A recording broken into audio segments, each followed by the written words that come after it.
So here we are in Tokyo during the Olympics, 2020 in 2021. It's been a pretty surreal experience for the host city and for its residents. No international tourism. The streets have been pretty quiet throughout. The Olympic athletes and the international press are inside of a protective bubble. There are no spectators at any of the venues. There's a state of emergency, but it's not a lockdown. There are some things to see and do in the city of Tokyo during the Olympics. I'm at Nihonbashi right now. Behind me are the Olympic rings. There are several other monuments all around the city that have lit up and brought some Olympic spirit. Down the street, there's an exhibit open to the public that I'm going to show you. I'm going to be having my own Olympic event as well by climbing a mountain. And this is what it was like to live through the Tokyo 2020 Olympics in summer 2021.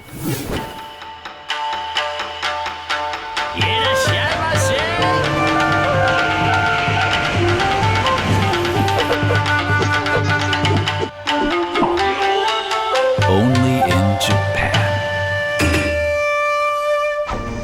Tonight is the closing ceremony for the Olympic Games, August 8th. That's the new National Stadium, Tokyo 2020 Olympic Stadium, where the closing stadium and the events have been taking place during a typhoon today, which is a very fitting ending for an unusual 2 weeks living in the host city at this time. I came here during the opening ceremony to see how much of that I could really take in. The Olympic Stadium sits on the exact spot as the 1964 National Stadium and has become one of the symbols of Tokyo. On arrival in front of the Olympic Museum, I was surprised at how many other people turned up to try to catch some of the feeling with living in a host city.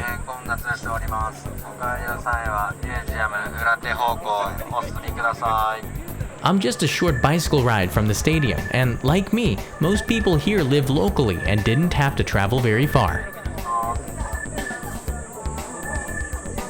Some media were here after completing their 14-day quarantine earlier this month. Tokyo police officers did a good job reminding people to stay safe with masks and distancing, a very hard but necessary task. Media with passes trickled into the stadium checkpoints.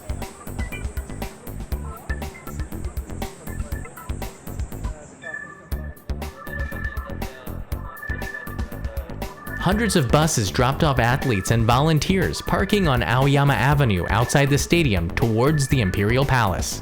There were a lot of buses. I was in the very front with the hope of seeing some fireworks, an Olympic torch runner, or even an athlete procession. After 20 minutes, I caught one of three.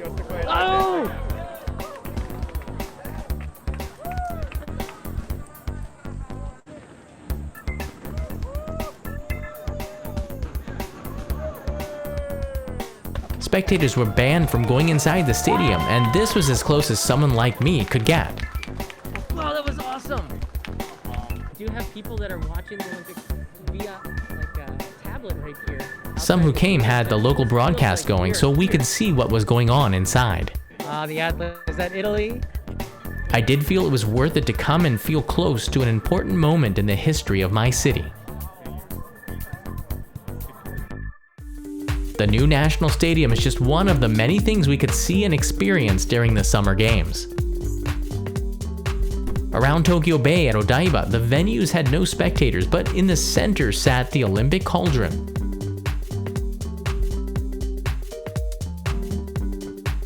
Many with the international media broadcasted from the balcony of the Hilton Hotel, the Olympic rings in the bay offering the best skyline backdrop for on-air scenes. We'll be back here shortly. Passing Rainbow Bridge at Harumi is the athletes' village. This is one of the things that we could see from a distance. A new tradition started recently in the last Olympics, decorating the balconies and floors with national flags, colors, and spirit. I'd waited for years to see this area come to life, and despite the fortifications, locals could come and take a look at our guests' residence inside of the bubble.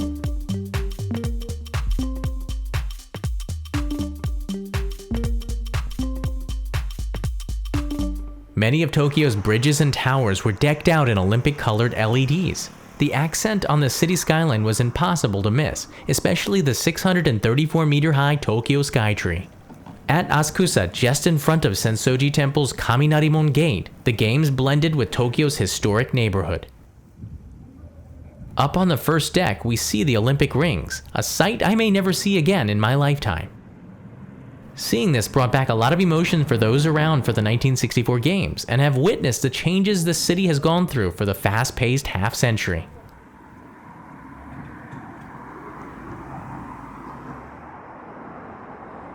Tokyo Tower was also in the spirit, as was the Tsukiji Great Bridge, the newest on the Sumida River.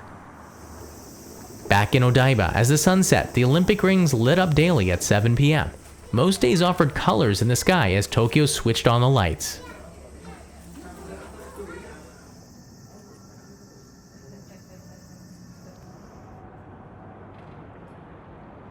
It's the perfect place for taking in the beauty of the city twinkling on the other side of the bay.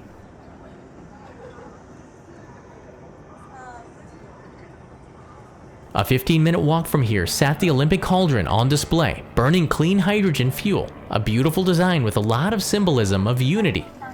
It was quietly moved during the middle of the night after Naomi Osaka lit it at the opening ceremony. It was a popular attraction to visit for locals and visiting media. It was sometimes a little crowded, so signs telling people to stay distant reminded us of the times we lived in. I heard that the best time to visit was in the middle of the night, when the Cauldron stood all alone. Shifting back to Nihonbashi, where I opened this episode, in the heart of the city. The rings here were a chance to snap a selfie, but there's a lot more in this neighborhood than just this. Down Chuo Avenue a little ways was the Olympic Agora exhibit, open and free to the public with an online reservation code to prevent overcrowding. A 10-meter-high gold medal in the entrance of the Mitsui Tower. I'm not sure if it's real gold, but what do you think?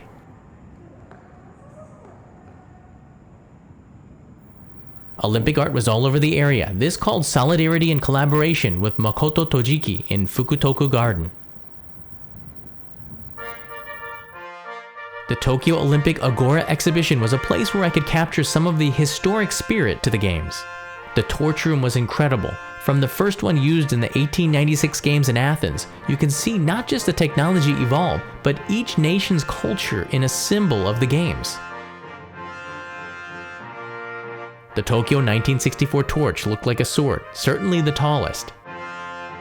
Moscow 1980 looked like a space rocket to me. Barcelona 1996 and Sydney 2000. Tokyo 2020 torch was sleek. Cherry blossom petal shape on the top. Clothing from the recent opening ceremonies. Just before the medal room, dating back to the first one.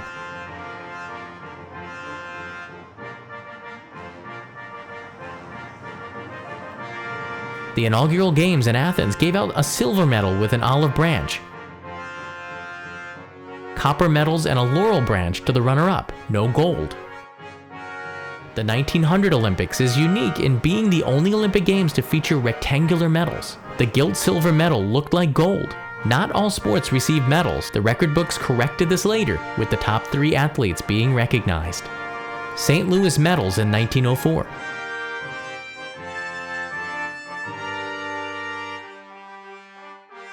Berlin 1936. The medals were larger. When I looked at the gold, I got goosebumps as an alumni of The Ohio State University, knowing Jesse Owens traveled here to compete in Nazi Germany, winning many of these.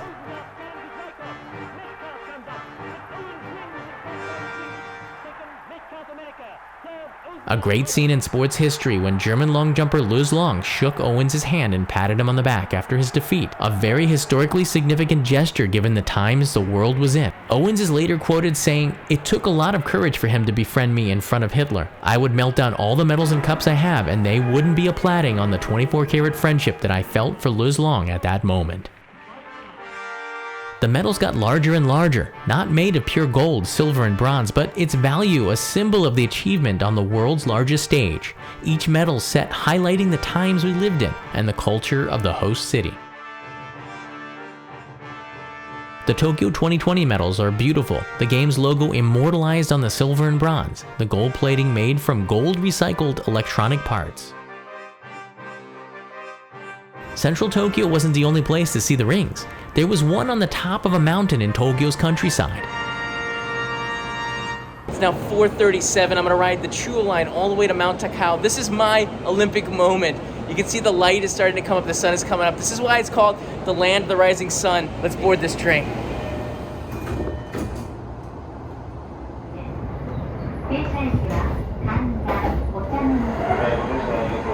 This is the first train on the line to depart, almost empty, a way to stay safe and avoid the crowds, but also avoid Tokyo's horrendous humidity and sun at midday.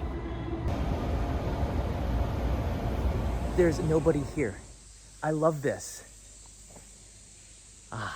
So I'm gonna hike up to the top, get to those Olympic rings. Again, these are my Olympics right here. I have to hike up and get to those rings before the crowds come. I'm gonna come down by cable car, so this should be a pretty interesting couple of hours of hiking. Mount Takao is the most hiked mountain in the world. With over 3 million climbers, but it's not a hard one to summit.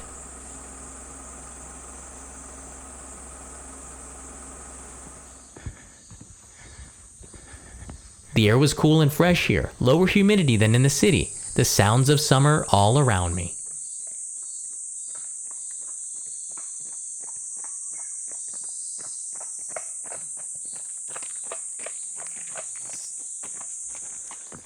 Relaxing, except when it got steep.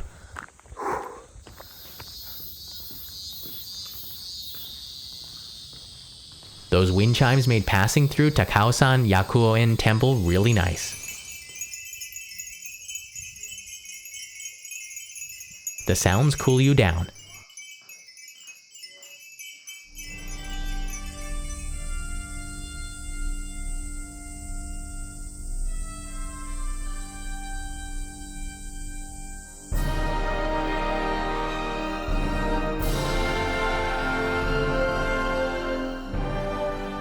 It was a good feeling to get to the top, reach my goal, a reminder that Tokyo is more than just the city. It's a prefecture that goes from the Pacific Islands to the mountains. So these are the Olympic rings of Mount Takao, 599 meters up. It's pretty special to see these. And if you look through the center of it, you get a nice view of Mount Fuji.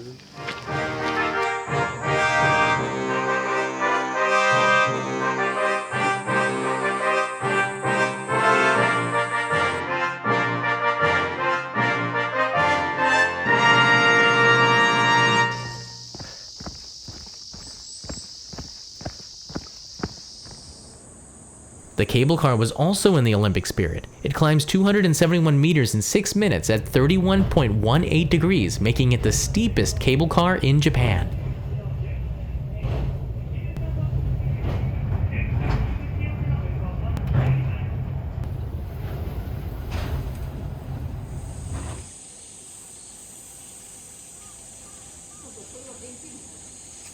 Back in the city, one of the places we could all visit was the Tokyo 2020 official Olympic store. There were many around the city.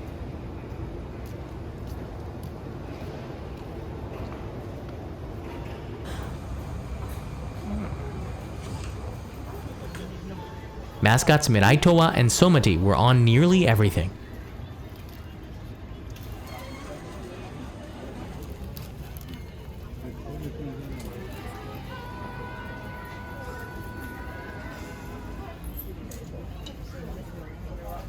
Some of the products I saw were certainly only in Japan, reflecting the culture of the host city.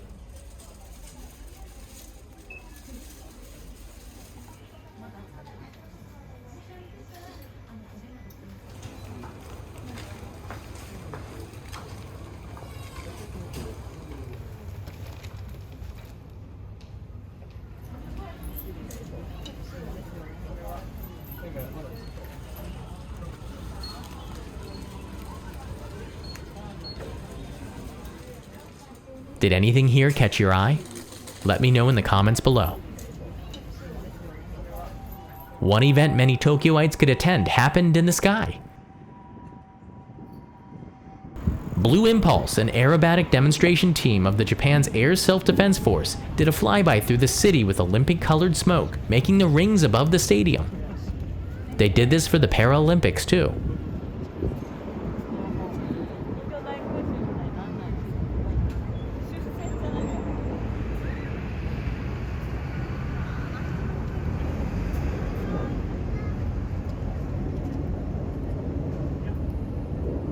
It was possible to see some of the visiting athletes despite the bubble around them. Buses constantly departed the venue, shuttling them around the city.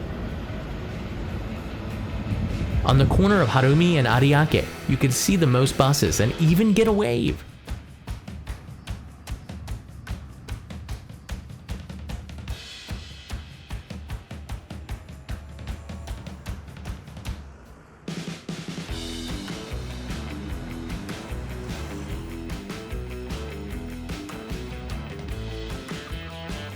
Welcome to Tokyo.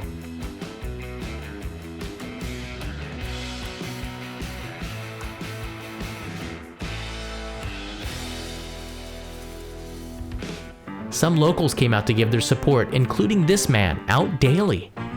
Good morning, athletes. Even if you don't get a medal, you are still the best, so believe in yourself. This man impressed a lot of athletes, and yours truly, who lives just down the street from here. Amanda, who's visiting Japan and one of the first visitors that I've got a chance to see in a very long time, who's traveling from Miami. She's a reporter, journalist. I met up with a friend who came to Tokyo to report on the games, sharing her unique Yeah. experience here. Coming from Japan in the past, it was you just go right in, but this time because of the pandemic and all the restrictions, we had to take 2 negative tests before even arriving in Japan. So 72 hours and 48 hours before, and then at the airport, it was a long process, about 3 hours, because we also had to get tested, and once you prove that you're negative, then you can enter the country. So it was a very, very long process, and then once in Japan, also we had to get tested every single day, put our information, our temperature in a health reporting app, and also a contact tracing app, so pretty extensive. The hardest part was actually being a journalist, trying to bring stories about Japan in that soft quarantine. So we lived with it and we still figured out a way around it, but there were some challenges. There's checkpoints even just to get inside, temperature checks, hand sanitizing checks, and then also the subway. We were not allowed to use the subway for the first 14 days. And then after we finally passed through all the tests, we finally were given a special press card. So it's not like a Suica card, it's like your own press card to get on and off the subway. And I think that might help track us as well, just to make sure we're not going off the beaten path. But yeah, just very restrictive of what we can do.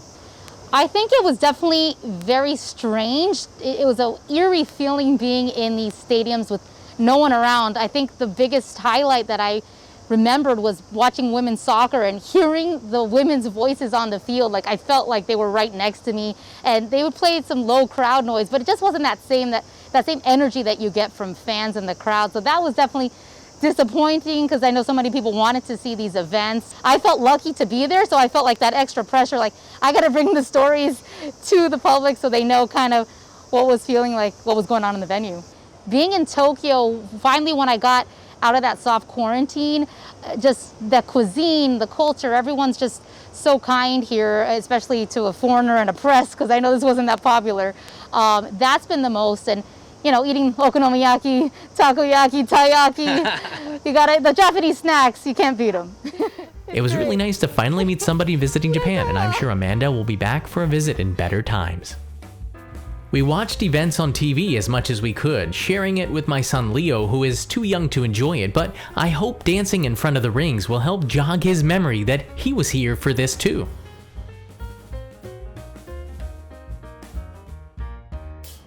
The Tokyo Olympics are over, the Olympic rings have left, and the Paralympic agitos are here. The game's about to start for the Paralympians.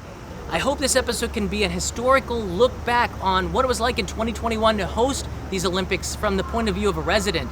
And for me as a YouTube creator, it has been extremely difficult to go around the country and bring you the episodes that you expect here for only in Japan.